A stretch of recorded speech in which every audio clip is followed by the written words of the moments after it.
is up, guys? Welcome back to another episode of the BnG podcast, episode 80. Your boy Jalen is back. I know it's been a while, man, but guess what? I'm back. The draft is tomorrow. I am so excited. Happy Draft Eve. Happy Draft Eve. So to give you a timestamp as we do for all of our episodes, it's about 9 p.m. And I told you, we're Draft Eve. So it's Wednesday, April 26th, the day before the draft. And I got a special episode for you today. I know we've been going for a while, but guess what, guys? I've been cooking up. And today, I'm going to be releasing my final 7-round mock draft for the Washington Commanders. I've been cooking up. I've been in the archives. I've been in the film. I've been digging in the crates. Watching the film on a lot of guys so that I can sound like I know what I'm talking about. You know, we're football fanatics over here for the BnG podcast. And like I told you guys before, the offseason is fun for us, especially draft season. So every pick that I've picked in this final 7-round mock draft, I do have some knowledge of, whether that's watching them through college football in the fall, watching film on them, doing some, background checks, watching, listening and reading draft profiles and things like that. So without further ado, we have our final 7-round mock draft on the night before the NFL draft, the 2023 NFL draft. Thank you guys for tuning in. As always, be sure to like, be sure to comment, be sure to subscribe if you're loving this content. I promise. As I just said on my man Rio Robinson's podcast, once the draft comes, it's like the offseason is over. We have so much news cycling throughout the NFL after the draft that it feels like it's a continuation of the season. And before you know it, you'll look up and it'll be September. So I'm so excited. We have a lot of content coming out. And I can't wait. Like I told you guys before, the draft is one of my favorite times of the year. It's like the morning of the draft is like waking up on Christmas. That's why I can't wait to get with my guys, the Tay and Todd podcast, the Rambling with Rio podcast, my guy Zach, my guy Alex. I can't wait to chop it up. This is our 3rd annual, draft stream live party, a watch party that we'll be doing on my man Rio's channel. But hey, like I said, we got some salt in the game now. This is our 3rd annual one. And this is something that I love doing. And without further ado, let's get into this draft. So for the sake of time, and for the sake of having not too many picks, and for the sake of fitting these pictures and these graphics and things like that, I didn't do a trade back. I didn't accumulate a load of picks, even though I think that that's our philosophy. I think that that's what we want to do after listening to, Ron Rivera and Martin Mayhew in their pre-draft presser last week. I think that the mindset going into the draft is to trade back. But I'm not going to do this for the sake of this 7-round mock draft. So I'm going to be sticking with our original 1, 2, 3, 4, 5, 6, 7, 8 picks that we have. 1, 2, 3, 4, 5, 6, 7, 8. Yep, our 8 picks that we have.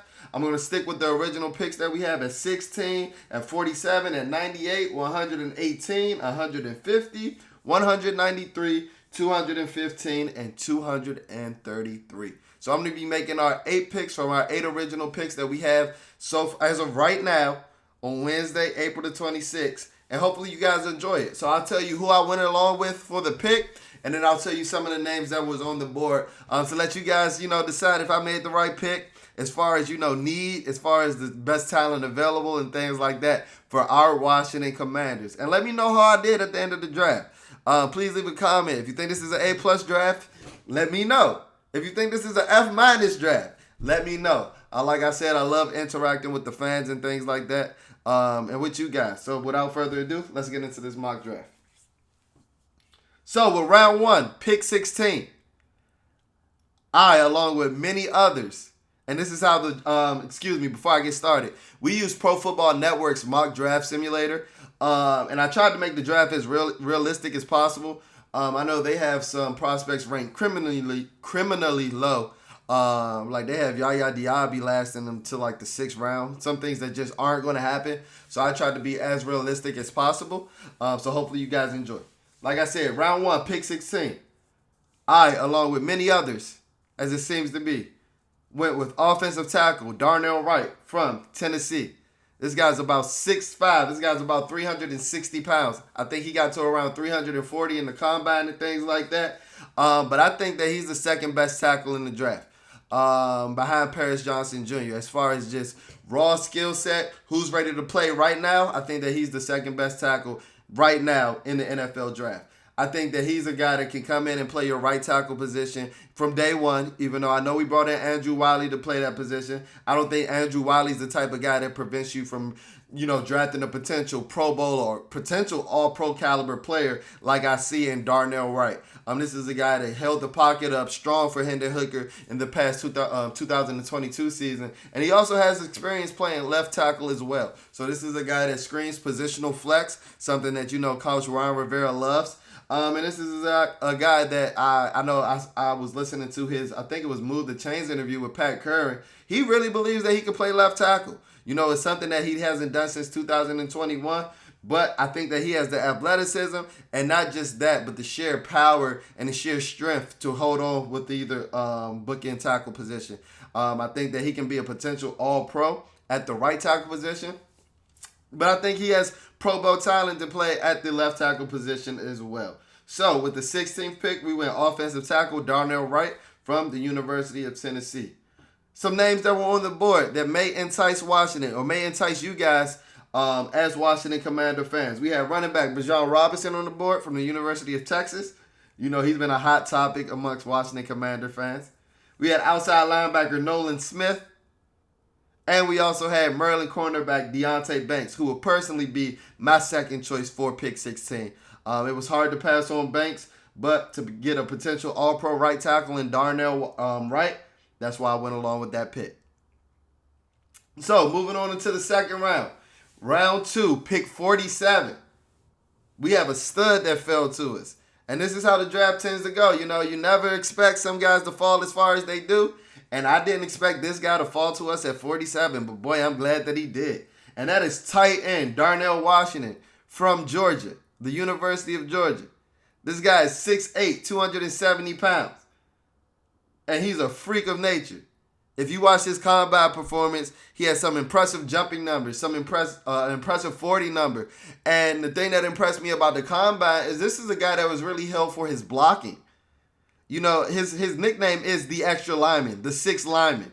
And we know that that's something that we can use for the Washington Commanders, man. I know we brought in Andrew Wiley, and I know we brought in guard help with Nick Gates and things like that. But we were getting our ass whipped along the edges last year, along the perimeter, especially along the tackle positions. Charles Leno fell off, particularly later in the season. And Sam Cosmi, I think they're moving him to guard. And like I said before, I don't think Andrew Wiley is a guy that's going to predict. I don't think he's an all-pro caliber player. When I mentioned, I don't think that he's a guy that prevents you from bringing in Darnell Wright. So you might need to get him as much help as possible if you need a tight end to chip and things like that. And that is what Darnell Washington excels at. But the thing that separates him from a lot of other tight ends, I think he's a tier 2 tight end under Dalton Kincaid and Michael Mayer, who were gone off the board by our pick at 47. I think that he might be the third ranked tight end in the class on our board, over here on the BnG board. But he's the best blocker by far. He's the best blocker by far. There was a video that came out shortly after the combine when it was just like, look at how Darnell Washington is moving the blocking sled compared to other tight ends. And it was a comparison video to like Michael Mayer and Dalton Kincaid, who are in tier 1. And Darnell Washington just made it look easy. He made those guys look like children pushing that sled. And for a guy that can contribute in both the run and the pass game, he excites me. And we know what Eric Bieniemy can do with tight ends. Now, I'm not saying that he had, Travis Kelce type route running ability, his movement skills or anything like that, but this is a guy that can contribute in a multitude of ways. And that gets me excited to have at the pick 47 for the Washington Commanders. So far we have offensive tackle Darnell Wright and the extra O-lineman tight end Darnell Washington. Getting our help along the trenches, man. Somebody got to keep Sam Howell upright. Some guys that were on the board at pick 47. We had quarterback Hendon Hooker. We had guard Steve Avila. And we also had interior lineman John Michael Schmitz. John Michael Schmitz, I've heard that he has the potential of playing both center and guard. But the pick that was on the board that probably hurt me to pass up on the most was Steve Avila. I've been a big Steve Avila guy since early in the draft season. I watched a lot of TCU. Those are my gambling darlings. We're Parlay Poppy over here.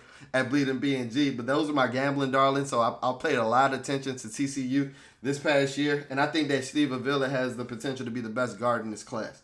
So to pass up on him for a guy like Darnell Washington, that kind of hurt. But the good thing about it is that I think that this interior offensive line class is very deep, and I think that we can get better value later in the rounds at guard than we can for a tight end. Specifically, what we're looking for, help on those perimeters of the edges of the line and things like that, where I think that Darnell Washington can be a huge contributor. So moving on to round 3, pick 98.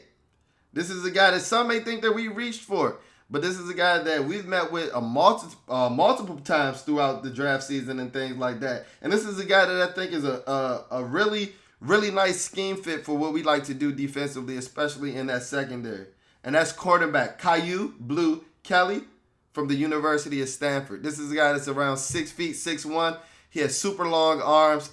He's a guy that can play press coverage and play off, but he excels in zone coverage. And that's something that we play a lot of over here with the Washington Commanders, whether that be cover 2, whether that be cover 3, or quarters. Coach Ron Rivera, he's not really known to take a lot of DBs early in the draft, and that's kind of what paused me from taking Deonte Banks in the first round. And just going with some trends that I see from the Herneys, the Mayhews, the Ron Riveras, and things like that. They love those long arm corners in the middle to late rounds, kind of like a Josh Norman. Think of those types and things like that. A Benjamin St. Juste. They love these long corners. And I think that Caillou Blue clearly, he might have the potential of being the fastest cornerback in the room already. I'm not sure his 40 time right off the top of my head. But when you got guys like Benjamin St. Juste is running a 4.55, and Kendall Fuller, who has clearly lost a couple of steps, I think that help on the boundary corner is needed. And a guy like Caillou Blue clearly can come in and be an instant contributor right away. Some guys that were on the board. Wide receiver, Nathaniel Tank Dell from the University of Houston. Linebacker, Diane Henley. And slot corner, Jartavius Martin from the University of Illinois. Diane Henley is from Washington State. The pick that hurt me to pass up on the most here is Diane Henley, because I think he has the potential of being the best middle linebacker in the class when it's all said and done. I wouldn't necessarily give him that right now because Jack Campbell's such a stud. But I think that Diane Henley's athletic ability gives him the potential of reaching a ceiling that I don't think that Jack Campbell can reach. He's a tackling machine. So if we didn't go Caillou Blue Kelly, and I just ultimately thought that cornerback was a bigger need than linebacker. And I think that, Coach Rivera and Coach Del Rio would think that as well, because they don't seem to give a damn about linebackers. They would have 2 on their roster if it was up to them. And that's surprising being that they both were linebackers and they're playing pass. And that's always been surprising to me. But they don't seem to put a lot of stock in the linebacker, or they seem to think that they can coach it up to be at least effective enough to, not be a weak link in this defense. And I think that the cornerback position is more valuable. So that's why I gave Caillou Blue Kelly the edge over linebacker Diane Henley. So moving on to round 4, pick 118. This is a guy that's been rumored to visit Washington numerous times as well. This is a guy that we've been rumored to be meeting with numerous times as well. This is linebacker Demarcus Overton from Texas. Now, I know that it's listed as linebacker and things like that, but this is a guy who's a jack of all trades. I call him a joker. That's his position for me. He's a joker out of the University of Texas. And what I mean by joker is, think of a JOK type player coming out of the 2021 draft, a Jeremiah Owusu-Koramoah type of player coming out of the 2020 draft, somebody that we had linked to us at 16 that fell all the way to the second round, that's proved to be a pretty productive player when he's healthy. Demarcus Overton is just a souped-up version of that. At 6'2", about 232 pounds, this is a guy that can rush off the edge. This is a guy that has off-ball linebacker capability. And I just mentioned that I don't think that Ron Rivera and Jack Del Rio buy into the traditional linebacker sense when they're thinking about their roster construction and things like that. I think that they're looking for a joker. Overton is a guy that can play Buffalo nickel in a pinch in a type of base defense and things like that, as well as his ability to play off-ball linebacker and rush the edge. This is a guy who's a speedy linebacker who has sideline-to-sideline range and makes a lot of plays in the box. So this is part of the reason why I passed on Diane Henley, because there's some pretty good, linebacker depth in the middle of the draft. Nobody necessarily stands out outside of like Jack Campbell. But there's a lot of guys that grade similarly in the middle of the draft. For instance, some of the guys that were on the board were Ivan Pace Jr., middle linebacker from the University of Cincinnati, Christopher Smith, safety from the University of Georgia, and Sean Tucker, running back from, I believe, Syracuse. So DeMarvion Overshawn, a lot of people don't know him, so a lot of people may consider this a reach, but considering what we want to do, considering that there's clearly interest in the player, we've met with him numerous times. He's, I think he's taken a visit to Washington as well. So there's clear interest there, and we don't seem to buy into the sense of the traditional linebacker, and that's something that Overshawn isn't. As I told you, he's a joker. So I call him my joker out of the University of Texas. He's a guy that you can use as a chess piece on the defense. And no, I'm not saying that he's this type of player. But think about how the Dallas Cowboys use Micah Parsons. When it's time to get a sack on 3rd and long, he's rushing off the edge. If they need him to cover a linebacker at the off-ball linebacker position, he can do that too. Think of DeMar being Overshown to having that type of potential. Not as such an elite level as Micah Parsons, who when he's on his best, he's a top 10 player in the NFL. But think of him as like a baby Micah Parsons. That's why he's going in the 4th round. He doesn't have that awareness, that elite pass rushing ability. But he's somebody that can get it done in a pinch, for sure. All right, moving on to round 5. Oh, man, we can move it along. We chugging along right along with this draft. And we're making good time. Round 5, pick 150 in this draft. I went with offensive guard Andrew Voorhees from the University of Southern California. He's a USC Trojan. And this is a guy who's just strong. This is a guy who's just strong. He's mean. He's gritty. Lunch pail type of guy. This is a guy who benched 38 reps in the bench press. His athletic numbers weren't crazy, but if you turn on the film, this is a guy who's consistently dumping guys, putting guys on their back. He can have an international house of pancakes, an IHOP with all the pancakes that he's had over there in the Pac-12. And this is a guy who I think that his game is going to translate as well. While he doesn't have elite movement skills, this is a guy I think that can work with that inside zone scheme that I think that Eric Bieniemy wants to implement with the Washington Commanders, something that he brought from, his running back days as a running back as well as a running back coach, coaching some of the greats like Adrian Peterson and Maurice Jones-Drew. So I think that a guy like Voorhees can excel in that inside zone type of scheme where he's just got to move a guy off his spot and move his feet a little bit. I think he's a capable enough athlete where he can move his feet just enough as well as with that strength. Like I said, 38 reps on the bench press. He was one of the highest bench pressers in the combine in this class this year. This is a guy that can get it done in a multitude of ways, and he offers position flex as well, playing both guard positions in college. And that's something that, Coach Ron Rivera loves. And he is a West Coast boy, seems to be a theme as we get later into the draft. We do our scouting on the West Coast, Coach Jack Del Rio and Coach Ron Rivera from over there. So they're pretty familiar with that territory. So at round 5, pick 150, offensive guard Andrew Voorhees from the University of Southern California. Some names that were on the board: running back Kenny McIntosh from the University of Georgia, running back Tajay Spears from Tulane, and a cornerback Jacorian Bennett from the University of Maryland. So yes, the University of Maryland has 2 draft-eligible corners this year, and we passed on both of them. And they were pretty high names on the board when we were set to pick in the 1st and the 5th round. Sorry to my Terp fans.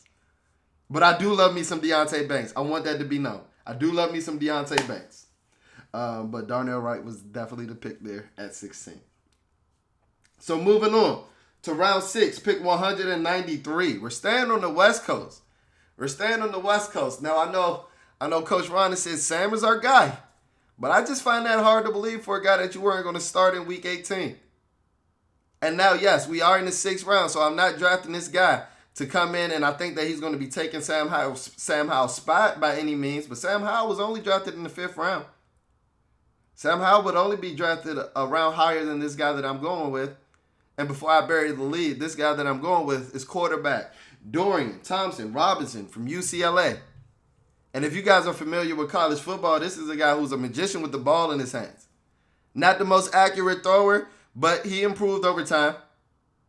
but I think his best passing film coming through this past season. So it shows that he's on an ascension. It shows that he's on the right path. It shows that he's improving, and it shows that he's a guy that's willing to, take coaching and get better. But he's dynamic as a runner as well. This is a guy that throughout his career, he's put UCLA's offense on his back. This is a guy that didn't have much outside of himself on UCLA's offense, but they were able to compete in the Pac-12, which isn't the strongest league, but for the fact that they were able to compete with some of the no names that they were having at running back and wide receiver, and simply on the offense, it's a testament to what Dorian Thompson Robinson is as a football player, not just a quarterback, but as a football player. As I mentioned, he isn't the most accurate thrower. He's about 6'1", about 215 pounds. So he has similar size to a guy like Sam Howell. But as I mentioned before, in Eric Bieniemy's offense, this is a guy who wants to get his playmakers in space. And why not draft a project to come in here who's a playmaker in space that can come compete with Sam Howell and Jacoby Brissett? And if it flames out, guess what? You wasted a 6th-round pick on him. It's not like you wasted total high draft capital. But if it pans out, this is a guy that you can get on a rookie contract for a year after what you think that Sam Howell's going to be if Sam Howell doesn't pan out. That's the biggest talking point that Coach Ron Rivera has really had as far as Sam Howell. He's not really talking about his talent. He always goes to, hey, man, we got a guy on a rookie quarterback. No matter how good they are, it's like their biggest worry is that we got a guy on a rookie contract, We got a guy on a rookie contract that allows us to roster build. But guess what? I'm a big believer in drafting a quarterback in every in every draft until you get the answer right. And we don't know if Sam Howell's the answer. So why not bring in another project in Dorian Thompson Robinson to have these guys compete? At the worst case, he's gonna push Sam Howell. He's gonna push him. At the very worst case, and you have him for this season, and then he's in the XFL next year. But I doubt that happens. With the type of worker that he's shown to be, with the improvements that he made as a passer, and he's too dynamic of an athlete to just not utilize on the field at some points. We may even see some potential packages with him. Some special type gadget plays and things like that can be utilized with him during his rookie year. Some names that were on the board: Jackson Player, Jalen Green, and another quarterback, Aiden O'Connell. The reason why I went with Dorian Thompson Robinson over a guy like Aiden O'Connell is just simply the mobility aspect, which is something that I think that Coach Eric Bieniemy places a keen emphasis on. All right.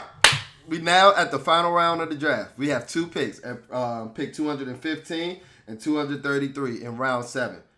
Staying on the West Coast. Actually staying with UCLA. With pick 215, I have the Commander selecting guard Antonio Mafi.